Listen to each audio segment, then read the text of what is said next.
This morning, Indiana is reporting a new record number of people with COVID-19. 17,600 new cases were reported yesterday. That's about 1,200 above the previous high last Friday.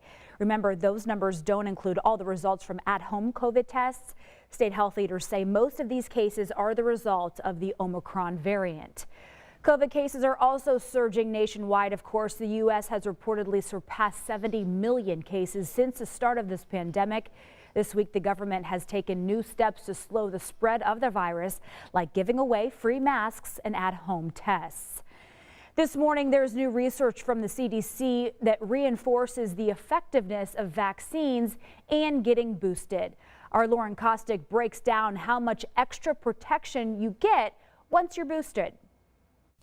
As the Omicron variant continues to dominate the country, new real-life data is shining a light on ways to combat it, saying our best defense is a booster shot. We are seeing the highest case counts for the pandemic right now. On Friday, the CDC released 3 studies showing how booster shots work against the Omicron variant, which accounts for 99% of COVID cases in the U.S. Good evidence that suggests there's a great reason to get your booster. Dr. Sean Granis with the Regenstrief Institute is a co-author of one of the studies.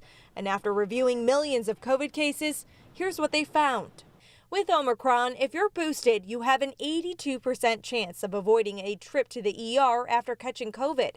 If you're vaccinated but don't have the booster, that protection drops to about 38%. And when it comes to being hospitalized, boosters were 90% effective at keeping people out of hospital beds. That drops to 57% for people who were vaccinated but not boosted. We're concerned about vaccine effectiveness. We've been concerned about how well will the vaccines do against Omicron. And now we have some evidence that that booster does in fact provide very good protection. But right now, less than half of people in the U.S. eligible for the booster actually got one.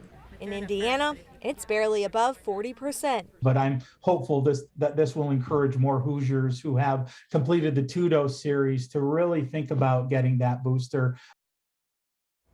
If you want to get your vaccine or booster shot, some clinics are open today. The clinic at the IndyCar parking lot across from IMS is open from 8 a.m. until 4 p.m. today. They're also offering free testing at this site. Appointments are recommended, but they do take walk-ins if there's availability. This week, they did change some of their hours. We posted those for you on our website. Just head to WTHR.com/coronavirus.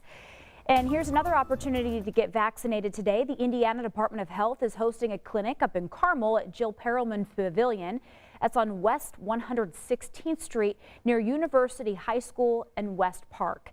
The clinic will be open today. The hours from noon to 8. Both vaccines and COVID tests are available, and walk-ins will be accepted, but everyone is encouraged to make an appointment. You can also find that link on our website. As we mentioned earlier, you can now get a free at-home COVID test from the federal government. But if you are not computer savvy or don't have access to the internet, you'll be happy to know the federal phone line to order tests is now open. That number on your screen now, 1-800-232-0233, and you will get help in English, Spanish, and 150 additional languages. The line is open from 8 a.m. to midnight, 7 days a week. And after you place your order, you can expect the test to ship within 7 to 12 days.